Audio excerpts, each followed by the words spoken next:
عقدة من لساني يفقهوا قولي سبحانك لا علم لنا إلا ما علمتنا إنك أنت العليم الحكيم لا حول ولا قوة إلا بالله العلي العظيم وبعد.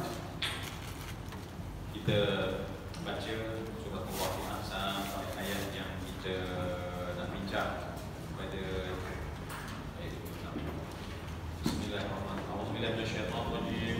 Bismillahirrahmanirrahim. Idza waqa'atil waqi'ah laysa liwaqa'atiha kadhibah khafidatun rafi'ah. Idza rujjatil ardu rajja wa bussatil jibalu bassa fakanat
Seterusnya sahabat-sahabat saya yang saya hormati dan saya kasihi, al-hadirun wal-hadirat yang hadir, as-sa'ihun was-sa'ihat yang berjalan untuk menuntut ilmu Allah Subhanahu wa taala, mencari redha Allah Subhanahu wa taala, juga rakan-rakan yang bersama kita mungkin melalui platform FB masjid ada juga melalui FB saya. Baik, semua yang saya hormati, alhamdulillah kita berbincang hari ini insya-Allah. Dan Pak ingatkan saya pukul 10 mesti break apapun keadaan dia. Macam ni pukul 10. Okey, baik. Kita sambung perbincangan kita. Cikgu lama tak jumpa. Rambut panjangnya kan. Baik, kita bercerita Allah Subhanahu wa taala menceritakan kita tentang ahwal ahli syurga sekarang ya. Sebab tu ya Allah, setiap kali kita dengar dalam hati atau dengan lidah, ucaplah Allahumma rzuqni. Ya, sepanjang ini kisah ni sepanjang-panjang sambil dengar kita buat multitasking. Multitasking maknanya kita dengar tapi spontan kita sebut ya Allah rezekikan aku, Allah marzuqni ya Allah. Sebab ni semua adalah merupakan apa yang Allah nak cerita dan apa yang kita hendak ya. Sebab bila bercerita tentang ahli syurga dan ahli neraka, dia adalah cabang daripada rukun iman.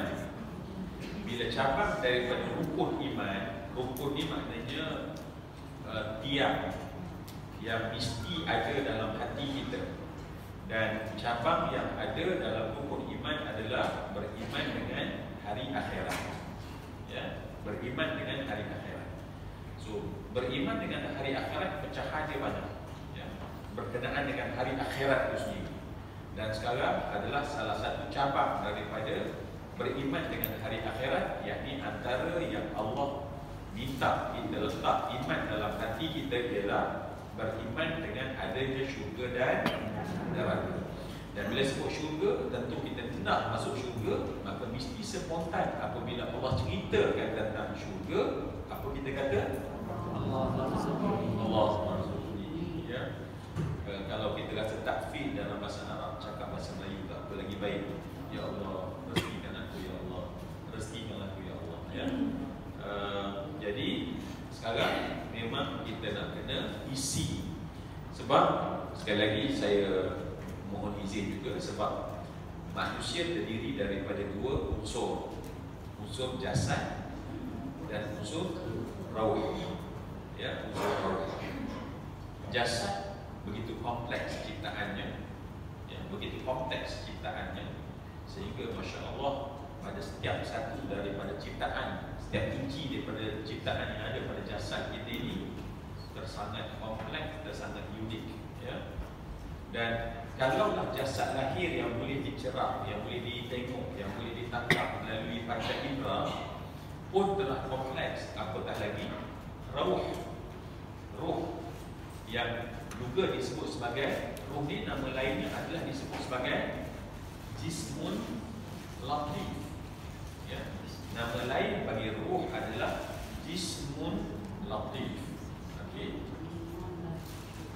Jism tetapi yang sangat halus. Ya, yang sangat halus. Kemudian dan juga disebut sebagai latifah rabbaniyah.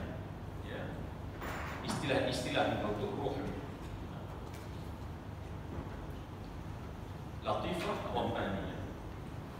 Dan selalu orang kata orang bijak, ya, ni bukan kita, tapi semua orang kata orang bijak ialah orang yang melihat ke hadapan. Ya, itu orang bijak. Orang bijak adalah orang yang melihat ke hadapan. Oh, okey. Ruh nama lainnya adalah jismun latif. Juga disebut latifah rabbaniyah. Latifah rabbaniyah. Ya, kelembutan daripada Tuhan. Ya. Ataupun satu benda yang latifah, satu yang sangat halus yang ada dalam diri manusia. Dan ini jauh lebih kompleks. Ya. Ini jauh lebih kompleks. Dan sebab itulah tadi saya nak katakan bahawa apabila manusia itu dikira bijak ialah apabila melihat ke masa hadapan. Kalau melihat ke masa hadapan telah bijak, apatah lagi orang yang melihat jauh lebih ke hadapan sehingga ke syurga dan neraka. Tentulah ultra bijak. Kan? Super bijak. Ya, kalau fikir dia, macam fikirlah masa tu kita apa simpanan, ya, yang jual insurans nanti contohnya lah, nanti kena fikir, nanti kita tak sihat, bla bla bla bla. Maknanya dia menganggap bahawa orang itu bijak apabila memikir masa tua. Tetapi lepas tu mati. Lepas mati bangun. So kalaulah memikirkan masa mati pun dah bijak, so memikirkan lepas mati dan bangun balik tentulah ultra bijak. Sebab tu Nabi menyebutkan di mereka itu sebagai al-kayyis. Ya, istilah mereka itu sebagai al-kayyis. Ya. Dan apabila kita hari ini berbincang insya-Allah tentang ayat-ayat tentang syurga, maka sebenarnya kita nak mengisi tuntutan iman. Sebab iman itu kena masuk dalam roh kita. Sebab roh boleh jadi Islam, boleh jadi kafir. Seperti jasad kita boleh dihidupkan dengan benda yang halal dan boleh dihidupkan dengan benda yang haram. Jasad kita tetap hidup. Ya.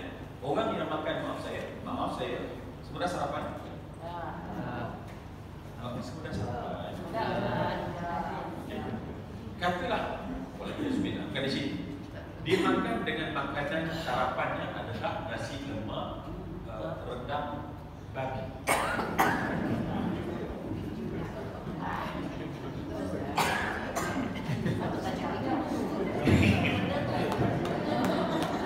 Saya dah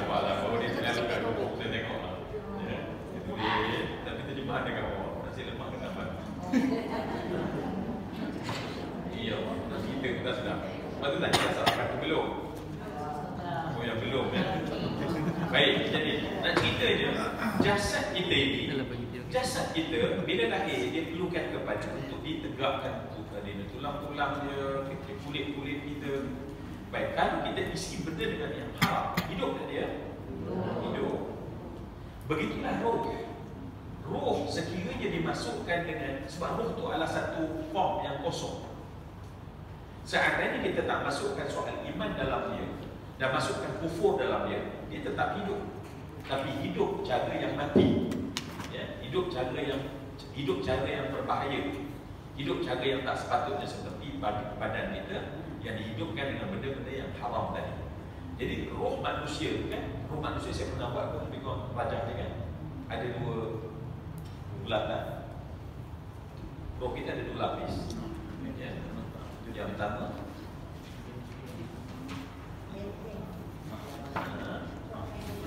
Apa dia? Apa dia? Penting ya. Disebut apa tu? Yelah, dah ada kita lah. Baik. Yang pertama disebut tisu, yang dalam tu adalah lu. Ya. Benteng tu pada tisu tersebut. Ya. Jadi benteng tersebut bila kita masukkan iman kepada Allah, iman kepada hari akhirat, dia menjadikan benteng kita kuat seperti kehendak Allah. Ya. Sebab manusia ada satu cahaya dan dia perlukan satu cahaya. Manusia, ya, saya pinjam apa yang tertulis dalam kitab Talbisul Iblis. Manusia ada cahaya dan diperlukan satu cahaya. Setiap manusia lahir bersama dengan cahaya itu. Apa nama cahaya itu? Fitrah. Fitrah. Fitrah. Fitrah. Itu cahaya yang ada, yang duduknya dalam lubuk hati yang dalam. Ya. Namun cahaya ini perlukan lagi pada cahaya. Sebab itulah Allah menghantar Nabi-Nabi. Dan yang membawa cahaya daripada Allah adalah para Nabi. Sebab kalau tidak kita tak tahu tentang syurga. Sebab syurga ni tak boleh reka dengan kepala. Ya? Syurga tak boleh reka dengan kepala. Akhirat tak boleh reka dengan kepala. Sebab akhirat termasuk perkara ghaib. Perkara ghaib. Apakah definisi perkara ghaib? Apakah definisi perkara ghaib? Apa baca indera? Apa saja yang tak boleh di-attach melalui panca indera dan akal. Apa saja yang tak boleh di-attach, maknanya tak ada satu experience oleh panca indera, dan panca indera ni dia akan bagi input kepada akal. So perkara lain ialah satu benda yang tak boleh dialami oleh panca indera dan tak boleh dialami oleh akal, melainkan disampaikan saja oleh Nabi. Maknanya tanpa Nabi menyampaikan, dan Nabi menyampaikan melalui dua cara, Quran dan hadis lah. Quran dan hadis. Maka sebab itu perkara gaib ini disebut perkara sam'iyah. Ya, perkara gaib disebut perkara sam'iyah. Maknanya kita hanya dengar daripada Nabi. Bukan kita punya pendengaran yang akses kepada gaib, tak. Tetapi sam'iyah. Sebab itu disebut sam'iyah nisbi. Ya nisbi bermaksud satu benda yang dibangsakan kepada yang didengar, dan didengar itu daripada Nabi. Bukan experience pendengaran kita. Jangan. Dan ini yang berbahaya dalam agama lain. Sebab dia percaya mendapat vision, dia sendiri mendapat vision, ya. Dan akhirnya sebab ada alam lain yang dapat dengan kita, contohnya para syaitan. So syaitan akan bawa benda-benda ni. Okey, baik. Jadi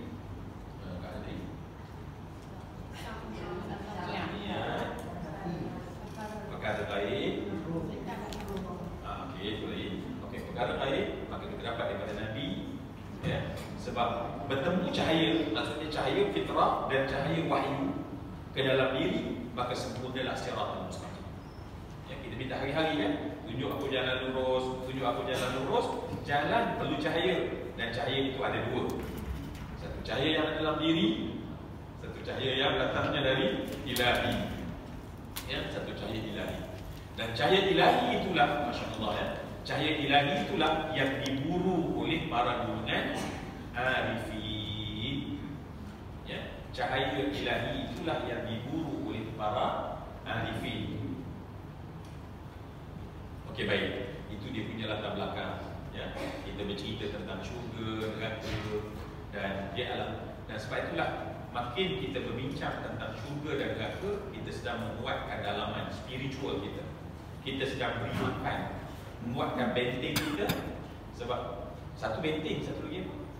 Sumber. Adalah daya sumber. Daya sumber kekuatan. Satu benteng menahan diri kita, satu adalah daya sumber. Sebab itulah benteng, apa sifat-sifat benteng? Alhamdulillah, apa sifat benteng?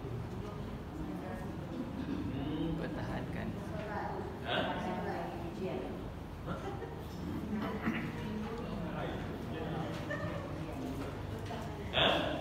Ya, dia pertahanan. Dia pertahan apa?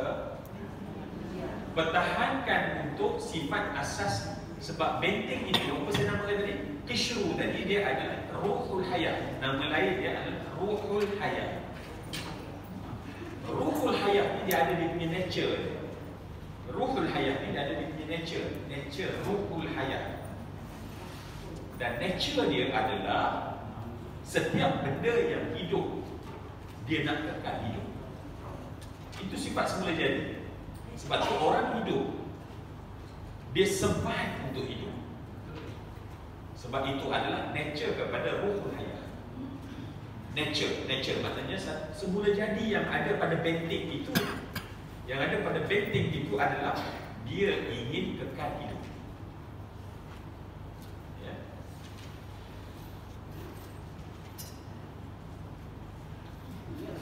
Okay. Dan sebab itulah apabila benteng kita kuat, kita rasa kita perlu hidup. Dan bila benteng tersebut, ini bahaya ya. Zaman sekarang sangat bahaya. Bila benteng tersebut roboh, maka dia tak nak kasih hidup.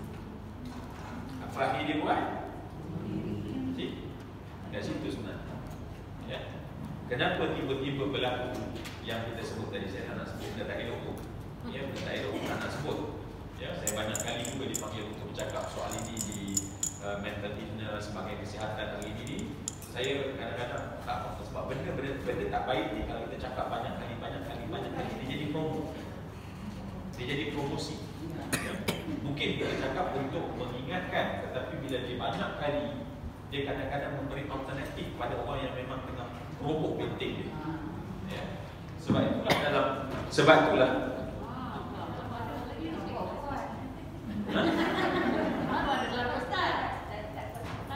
oh, tadi langsung tak dengar. Nak ulang balik ke? Jom kita asma husna. Jadi sebab itu semua yang saya kasih sekalian. Sebab itu apa yang ada di sebalik syurga? Dalam konteks kita bincang sekarang. Apa ada di sebalik syurga? Nikmat. Nikmat.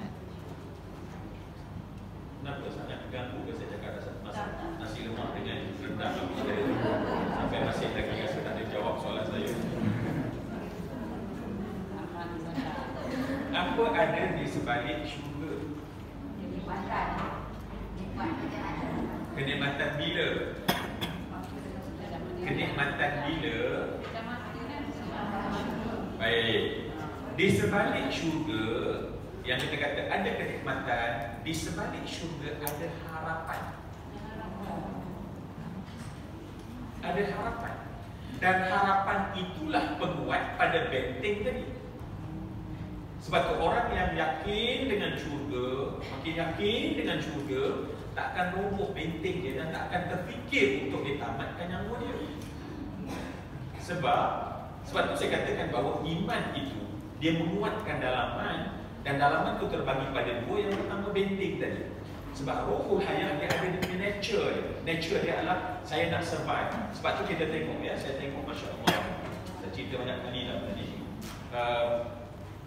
Baik, yang memenangi anugerah pada satu masa dulu dia payah. Kalau kat sini saya tak ada cakap kuat, dia cakap pelan-pelan je.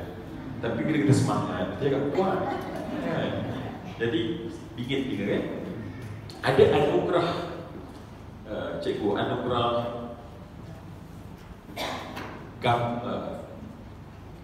picture yang gambar burung heri, budak Afrika yang kurus kering merangkap burung pemakan pakai tubuh belakangnya. Pernah nampak kan? Kalau Google sekarang, nak Google apa? Jangan tengok, boleh nak Google lah.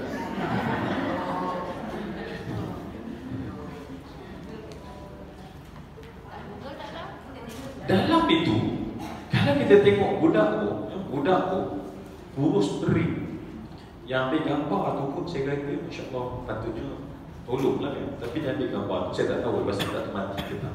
Tapi budak dalam keadaan yang sangat teruk. Di belakang dia burung pemakan pakai. Tubuh sebab dia hanya boleh makan pakai. Tubuh budak tu mati. So budak tu berjalan setapak, dia jalan setapak. Sangat ngeri. Gambar tu memenangi anugerah gambar terbaik tahun berapa dah. Tapi kalau kita tengok, saya tengok pada mata budak tu, ya, pada cahaya pada mata dia, walaupun penat, tapi ada satu benda yang dipanggil harapan. Dia berjuang untuk hidup. Tetapi cahaya tu daripada mana? Daripada naluri dalaman. Dia nak hidup hari esok. Dia nak hidup hari esok. Sebab secara semula jadi manusia dah dibekalkan. Secara semula jadi benda benteng tu dah ada. Dan bila kita masuk iman, benteng tu jadi kuat. Sebab iman bagi harapan. Sebab naluri dia akan ada harapan. Sebab itulah yang hidup nak survive, dia survive dia. Tetapi cuba bayang yang membuat keputusan mati pada hari ini untuk diri dia. Maksudnya bunuh dia. Cahaya tu ada tak? Kenapa cahaya tu dah tak ada? Sedangkan duit banyak, budak tadi makan apa pun tak ada, air tak ada. Maknanya dia tak boleh nak hidup dengan sebab kebulu yang bersangatan. Tetapi naluri dia nak hidup hari esok. Kalau boleh aku nak membesar macam budak lain, aku nak main bola juga. Tetapi orang yang ada segala-galanya, ya, yang menamakan hidup tu apa, pelakon K-pop gitu. Satu masa dulu, dan akhirnya dia habiskan dengan wire ni, extension wire, gantung pada kipas, gantung diri dia sendiri. Apa yang tak ada? Duit ada. Apa yang tak ada? Ya. Masyhur bukan main. Semua ada. Tetapi apa yang tak ada? Kita yang cakap iman. Harapannya yang telah roboh. Harapan telah roboh, tak ada hari esok. Sekarang juga dia dapat. Maka sebab itulah syurga ni makin kita baca dan kita faham dalam dia senang banner benteng tersebut. Dan kemudian bila kita baca bab neraka dan kita tak nak masuk dalam neraka itu juga harapan yang lebih besar, maka kuat lagi benteng kita. Maka sebab itu Masya Allah, akhirnya sebab bila pandangan ataupun basirah, walaupun kita tak dapat memahami apa yang Allah kata ala sururin mawduna muttaqiina 'alaiha mutaqabilin, walaupun kata Allah dalam hadis kursi, syurga yang aku gambarkan kepada kamu itu, kata Allah Subhanahu wa taala, ma la 'ainun ra'at wa la udhunun sami'at wala khattara ala balikal bashar. Kata Allah Subhanahu wa taala, syurga yang kita cerita sekarang, tadi kita akan cerita syurga, tetapi walaupun kamu aku ceritakan kata Allah tentang syurga, tetapi sifatnya ada apa adalah la ainun ra'at, tak akan boleh di dunia kamu lihat dengan mata. Wala udhunun sami'at, telinga tak akan boleh dengar. Ya, sebab syurga ni dia perfect. Bukan hanya ada pada, tetapi setiap iramanya adalah kenikmatan. Dan setiap baunya penuh kenikmatan. Syurga yang penuh kenikmatan, tetapi kamu tak digambar. Ya, sebab tu jangan gambarkan syurga dan neraka dalam bentuk visual. bagi nampak syurga ni. Kemudian gambarkan. Sebab kita tak nak gambarkan, ya. Sebab ada saya tengok, wallahu a'lam lah. Kononnya manusia ni, sebab manusia ni dia ada apa ni? Ada imajinasi. Maka sebab tu dia cuba bayangkan, dia ajak malam-malam ini dia betul lah kat Malaysia ni dalam satu training. Okey tuan-tuan, bayangkan barang dalam syurga, ya, mengalir, nampak. Pasti kita nampak, maknanya dia suruh nampak gambaran mengalir sungai-sungai. Nampak Abu Bakar sedang berjalan. Jangan sampai extend itu. Jangan sampai pada extend itu, sebab akidah bagi tahu dia sam'iyat. Ingat tak sebab tu saya katakan tadi, lock sam'iyat. Kita faham makna sam'iyat supaya kita tak boleh extend. Dan jangan kita macam jugalah. Saya baru ni ada orang tanya saya. Dia kata, Ustaz, kenapa tak boleh gambarkan wajah Rasulullah? Kenapa tak boleh lukis Allah? Sedangkan dalam kitab Syama'il, dalam kitab-kitab yang lain menggambarkan Nabi keriting. So kalau kita bagi kepada seorang artis yang apa tu yang polis tu kan, dia buat bipong sama ke tak? Kenapa tak boleh? Sebab rambut keriting saja berjuta bentuk keriting. Namanya keriting. Nabi itu rambutnya keriting. Tetapi keriting berketak, keriting tetap. Itu saja dah ada juta bentuk. So macam mana dia nak bagi tepat macam yang diilustrasikan seperti. Jadi sebab itu bila salah maka akan mendatangkan fitnah. Sebab agama Islam asasnya adalah apa asas pertama agama Islam? Wahyu.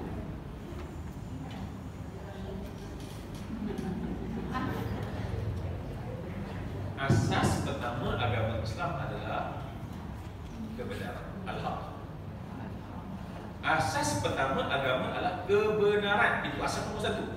Ceritalah sumbernya Quran, hadis, pecahan lah. Tetapi asasnya adalah kebenaran. Dan sebab itu apabila kita nak menetapkan boleh tak tiba-tiba kita buat satu gambar tetapi tak kena dengan Nabi. Adakah itu prinsip agama?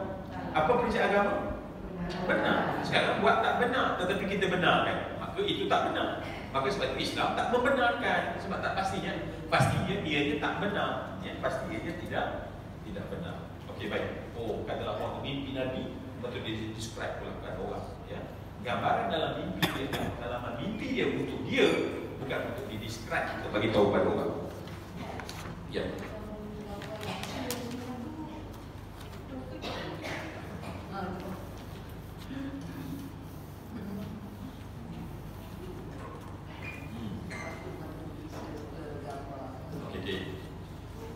Dia cerita sikit lah, keluar sikit lah, ya. Macam mana gambar Jesus, ya? Jesus of Nazareth, ya? Gambar Jesus kan. Ini masalah, sebab itu juga dia ada masalah kan? Sebab apa? Sebab sekarang gambar yang kalau saya sebut Jesus dan kepala kita ada tak gambar tu? Adalah sebab kita tengok kat mana-mana kan, kat buku kat mana muka budak handsome orang kan, bukan muka orang Yahudi tu kan. Baik. Dan ni maaflah dia keluar sikit perbincangan je lah. Yang kerana itu tak boleh. Yang kerana itu kita membuka ruang fitnah yang banyak. Maknanya bila agama tersebut tidak ada satu prinsip kebenaran, maka menggunakan telahan-telahan dan dianggap sebagai kebenaran. Islam sebab dia mesti base kepada kebenaran yang hanya benar saja diterima dalam agama kita. Maka sebab itu oleh kerana agama lain itu dia tak base on kebenaran, maka dia membenarkan, maka akhirnya membenarkan melukis muka Nabi, ataupun dia anggap sebagai Jesus Christ yang kemudian dia ambil daripada mana? Kalau ikut kajian dia ambil daripada kain kafan, daripada kain kafan, short of Turin. Ya, kita kalau kita tu ke Itali, kita pergi ke satu tempat namanya Turin, dan kemudian kita di sana ada disimpan yang pertama, artifak pertama, kenapa ke Jesus Christ itu dilukis seperti apa yang ada sekarang? Sebab ketik, ya.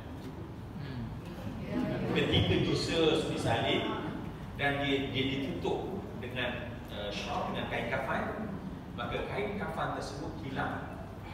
Ya, hilang ketika Jesus bangun dan keluar daripada tempat dia disimpan sebab makam. Dulu orang simpan atas bukit dan tutup sebagai tempat makam. Tetapi bila datang orang nak jumpa dia beberapa hari lepas tu, mendapati pintu tutup muka dan tak ada, dan termasuk kafan tak ada.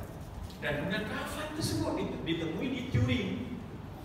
Ya, dan kemudian daripada situ orang nampak daripada kain kafan tu nampak bekas wajah Jesus yang berdarah-darah dengan di atas kepala dia kan diletakkan duri itu sebab penyiksaan untuk dia ketika dia disalib, dan kemudian darah itulah kemudian melekat kepada kain kafan tu, dan kemudian dijadikan image itu, dan image itulah yang kemudian membentuk image Jesus yang ada pada hari ini.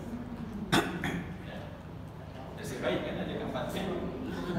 Nasib baik ada kafan kan? Maka nampaklah muka Jesus kan? Maka sebab itulah agama mesti di-base kepada kebenaran. Maka dia buatlah, maka para saintis nak buktikan bahawa memang itu bukan Jesus.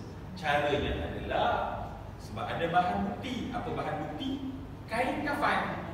Maka kain kafan tersebut diambil sampel untuk dibuat carbon test. Sebab kita punya ni pakai carbon test. Carbon test ni untuk tahu umur. Jadi dihantar kepada 3 atau 4, saya tak ingat, ya, 4 makmal untuk menguji carbon test. Maknanya kain tu berapa umur dia, jangka kekeluarkan ke. Contohnya dia boleh cari kan. So dihantar kepada beberapa makmal secara tak diketahui dan minta izin pada pihak gereja, sebab yang mengisytiharkan itu adalah Shroud of Turin, adalah bukti hidup yang adanya Jesus disalib oleh Pope sendiri. Ya, Pope sendiri mengesahkan dan membuat satu. Kalau ketika Shroud itu ditayang, orang menangis-nangis lah, inilah pemberitaan seorang yang satu sacrifice diri dia untuk mengampun dosa semua manusia. Baik, semua yang saya kasih sekalian dihantar kepada beberapa lab, dan result dia adalah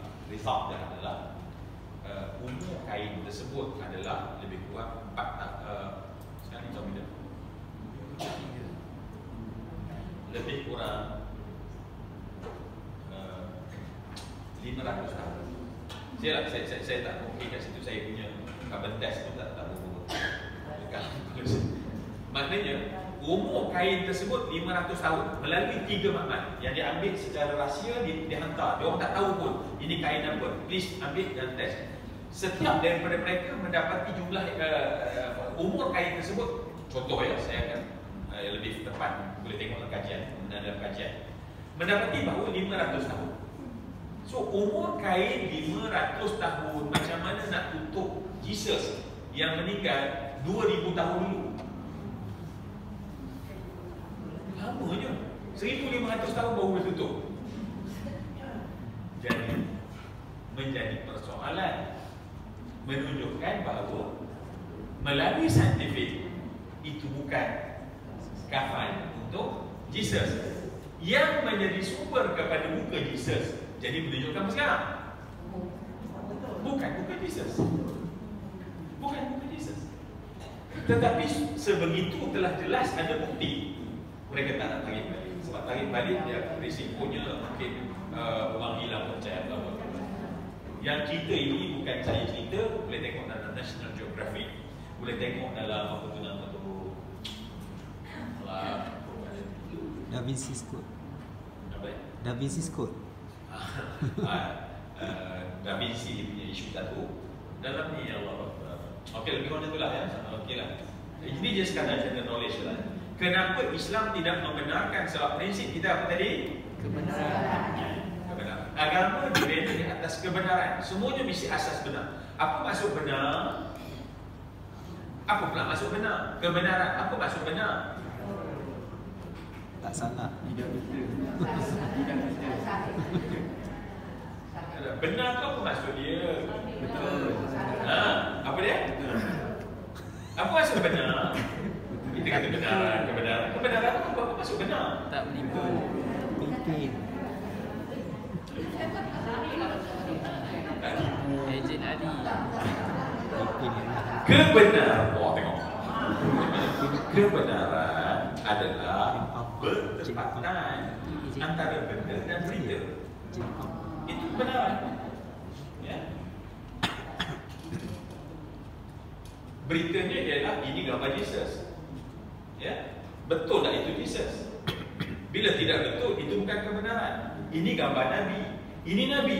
Betul tak? Tak betul. Jadi sebab itu bila tak betul, tak boleh benarkan benda yang tak betul. Sebab prinsip agama kita, apa maksud kebenaran? Bertepatan dengan khabar. Yang disebut sebagai kebenaran adalah khabar kal-mu'ayanah. Istilah kebenaran adalah al-khabaru kal-mu'ayanah. Khabar sama dengan benda. Barulah nama benar. Sebab Islam yang kita buat, kita bincang-bincang supaya sama dengan benda. Sama dengan benda. Sama dengan benda. Dan sebab itulah payah kan. Sebab dalam tafsir sebagai contoh, bila kita nak menceritakan semua benda ini, mesti prinsipnya kebenaran. Kebenaran bermaksud adalah kalau Allah nak masukkan ala surrin mawduna, maka itulah khabarnya bisa sama dengan beritanya. Beritanya bisa sama dengan bendanya. Baik, boleh? Setakat itu, jom kita tengok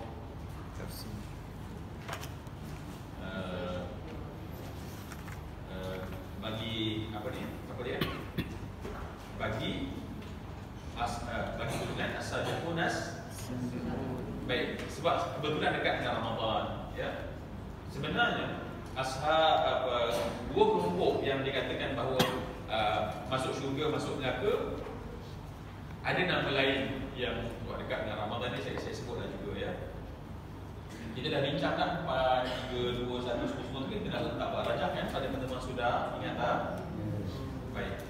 Ada pun yang masuk syurga, tak kira lah sama ada golongan muqarrabun ataupun abrar. Ingat ya, masuk syurga dua kelompok saja.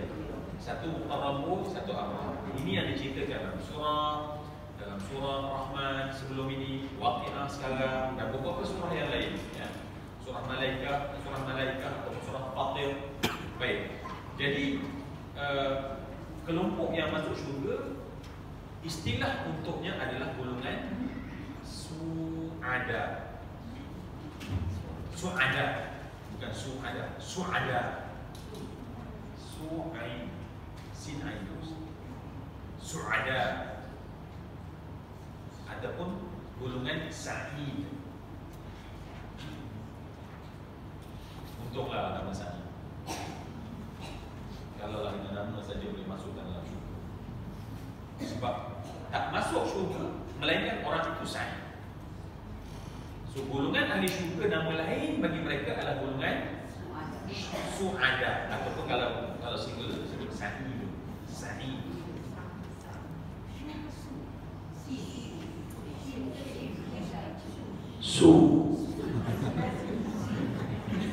Sin.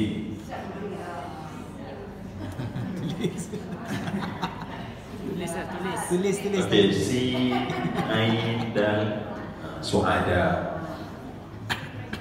Sa'id. Nanti sa'id. So ahli syurga semua sa'id. Tak ambil pun. Allah merzaqni. Okey. Dan lawannya ahli neraka disebut sebagai syaqi. Nah, sekarang syid. Syaqi. So lawan kepada sa'id adalah syaqi. Jamaknya adalah ashqiya. Wal iyazu billah. Wal iyazu billah.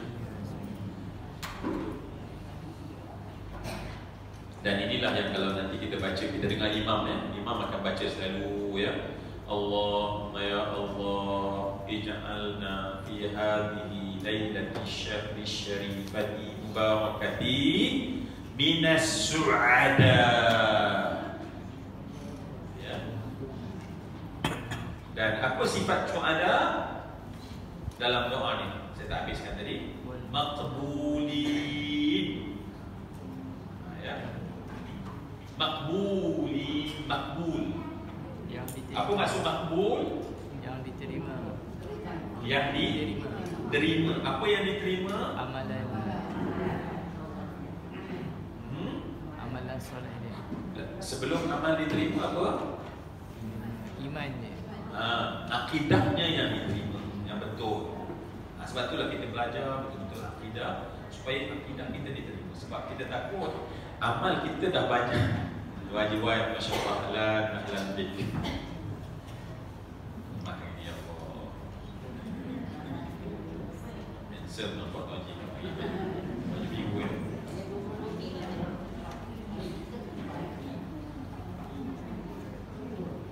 So, nampak tak tadi?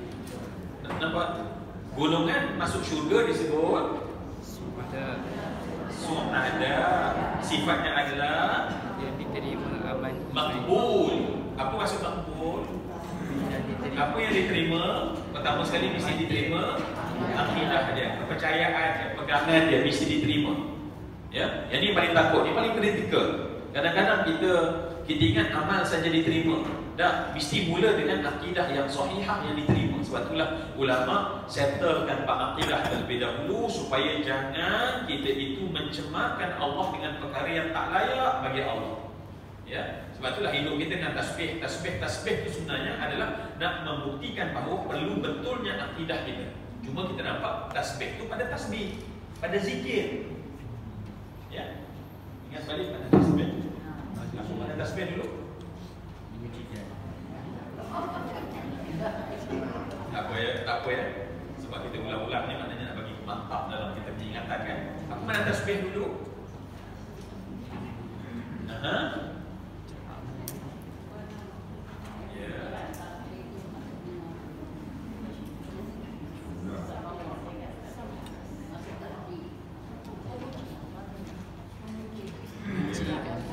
Okey, sekali lagi.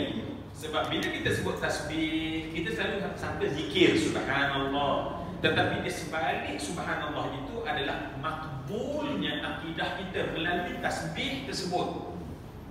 Supaya kita tergolong dalam golongan su'ada. Okey. Macam mana?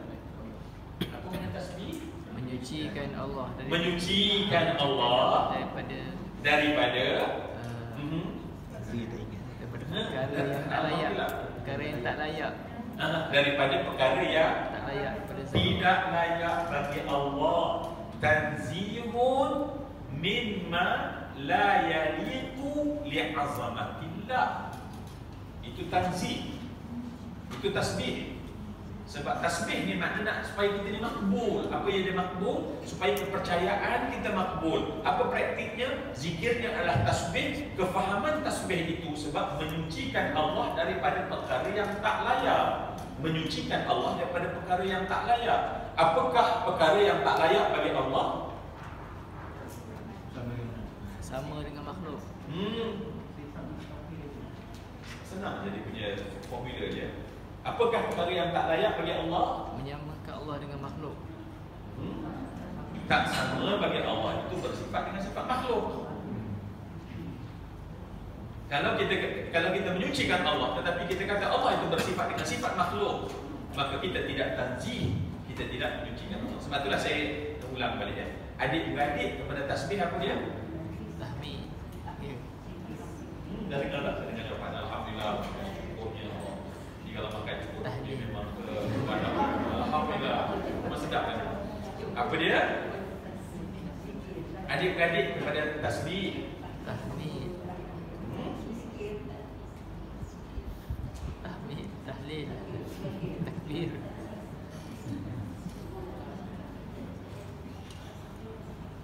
Saya dah dengar kan, tapi sebab tak berapa yakin. Cakap sikit je. Kalau yakin kuat, bila tak yakin tasbih. Tapi saya dah dengar jawapan tu, tapi saya nak tolong. Apa adik-beradik kepada tasbih? Tahmid. Apa dia? Tahmid. Tahlil. Itu Itu sepupu dia. Kita settle adik-adik. Saya dah dengar jawapan tadi, Masya Allah. Apa tak yang keluar? Ha? Ha? Tahlil. Tak boleh. Jauh sangat. Baik, adik-beradik pada tasbih adalah takdis.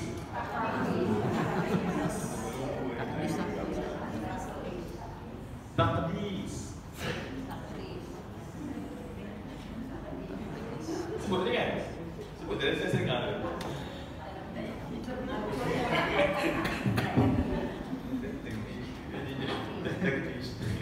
Apa dia? Sebut takdis. Baik, apa itu takdis? Kenapa kita katakan dia adik-beradik? Kan malaikatnya. Sebab akidah mesti sama antara bukan sekadar makhluk termasuk malaikat. Akidah kita bukan sekadar sama dengan umat demi umat, hatta dengan malaikat. Tak mungkin malaikat berakidah tak sama dengan kita. Maka sebab itu ketika kan Allah sebut dalam Quran, wa nahnu nusabbihu tasbih bihamdika wa nuqaddisula. Sebab kami ini bertasbih, tapi cara tasbih itu dengan pujian, ya. Tetapi wa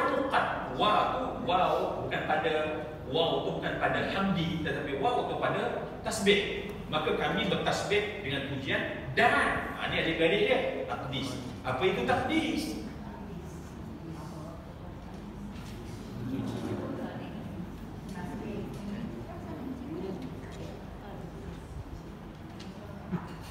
Apa itu takdis? Kalau sama, buat apa nak ulang 2 kali? Dia mesti tak sama. Dia serupa tapi tak sama. Bila kita tengok dalam terjemahan, tasbih menyucikan, takdis menyucikan. Berbeza Ustaz. Ya? Berbeza. Ya. So apa beza dia?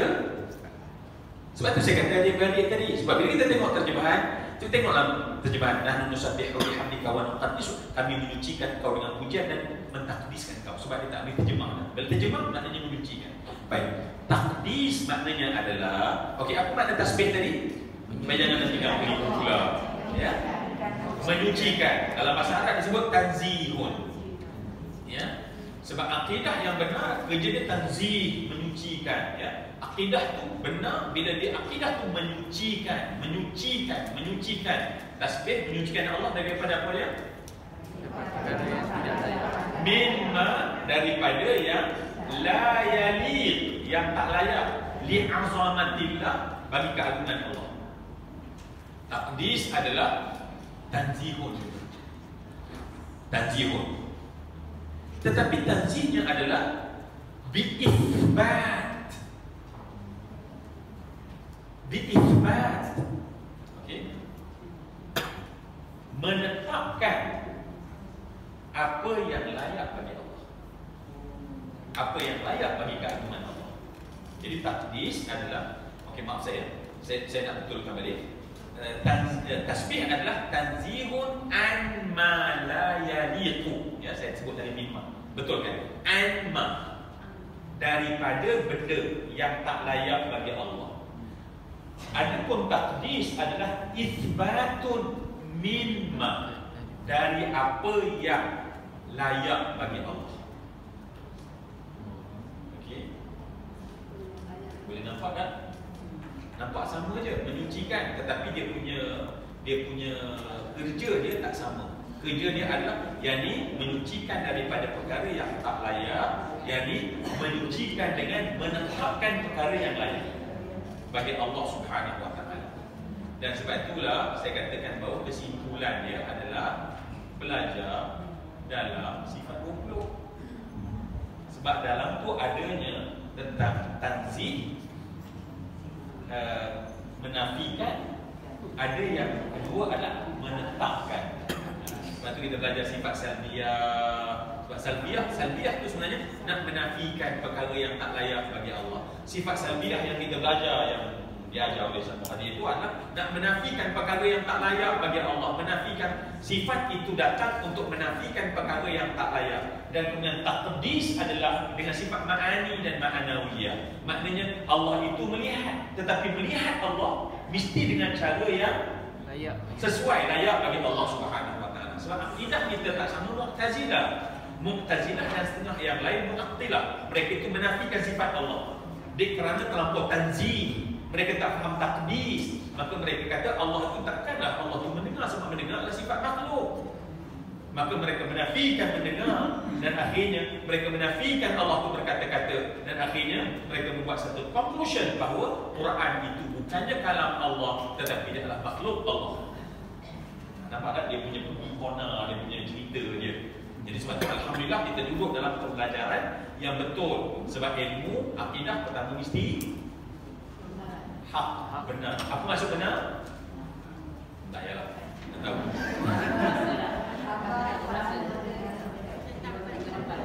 Baik. Alhamdulillah. Ya.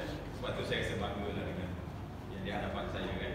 Saya kadang-kadang cakap sikit tapi dia punya tangkap tu lebih. Itulah rasa macam ibu nak datang kelas ke depan insya-Allah ya. Alhamdulillah. Ya.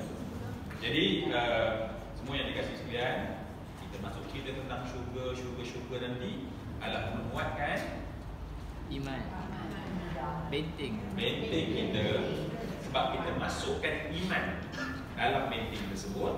Dan setiap input terhadap iman itu maknanya memperkuatkan iman, memperkuatkan benteng dalaman kita. Sebab orang makin kuat, maka walaupun ujian dunia yang dihadapinya sakit, tetapi ujian itu tak mematahkan dia, tak mencacatkan benteng dia. Kenapa? Sebab kalau pun sakit di dunia, neraka lagi sakit. Ya. Sengsara di dunia, neraka lagi sengsara. Maka sebab itu okey, aku ada pertahanan yang kuat. Sebab esok kita tampung kesakitan ini. Sebab kesakitan dunia ini, walaupun sakit dan kita selama, tetapi tak boleh tanding dengan lamanya sakit di akhirat. Kan Allah cerita dalam gambaran cerita di akhirat adalah manusia yang paling perfect dapat nikmat dunia. Dia dapat sihat, dapat sakit apapun, dia dapat seluruh kebahagiaan dunia, tetapi dia tidak beriman pada Allah. Maka di hari akhirat Allah celup satu saat dalam neraka. Just 1 second, satu saat, tik, masuk dalam neraka. Sekarang kau banding apa yang kau dapat dalam neraka berbanding dunia kau hidup selama puluh tahun. Apa dia kata? Tak ada nilai dunia yang puluh tahun, dengan sebab sesaat aku masuk dalam neraka. Ya, apatah lagi dengan dunia yang tak perfect, apatah lagi dunia yang tidak perfect. Ya, makan sebab makan sakit. Ya, melancong, habis duit. Dunia itu dunia kita. Manusia yang paling perfect dunia dia dicelup dalam neraka satu saat. Dia kata tak ada nilai selama puluh tahun dia dapat perfect. Berbanding dengan orang yang masuk syurga satu saat pula Allah bagi tahu dia dapat semua sakit. Dunia orang mudah dia, orang hina dia, sakit pula dapat, ujian menimpa. Kemudian bagi dia dimasukkan dalam syurga sesaat dan keluar balik. Dia kata Masya Allah, tak rasa sakit yang dirasa. So bila sangat kita rasa sakit sangat dunia ini, kerana pandangan akhirat kita tu kabur. Tetapi kalau pandangan akhirat kita, satu para sahabat dibaca ayat-ayat syurga, ayat-ayat ni sebab nak develop. Tetapi secara psikologinya dia sedang membina apa tadi? Menguatkan benteng dari mana? Kuat benteng, makin benteng, makin kuat, maka serangan ujian itu tak mematahkan kita. Okey, saya kena berhenti dengan apa cara pun, itu janji saya tadi. Jadi InsyaAllah ya, kita haji buat 15 minit je, cuma kita buat apa di mana tak, masya-Allah, pahala dia lebih banyak dari kita ya. Ya. Baik, semua yang dikasih sekalian, macam biasa, terima kasih semua di atas perhatian yang bermula sampai ke habis. Dan aku maaf hari ini saya bersama si guru banyak hari ini saya banyak kurang. Pasti ada yang tersinggung ya. Dah rasa tak terbalik, dah pegang handbag dah tak tahan nak terbalik kan. Jadi mesti tersinggung banyak. Jadi sebab itu saya mohon kemaafan sebanyaknya ya. Terima kasih pihak masjid, terima kasih semua, terima kasih sahabat. Wabillahi taufiq wal hidayah. Assalamualaikum warahmatullahi wabarakatuh.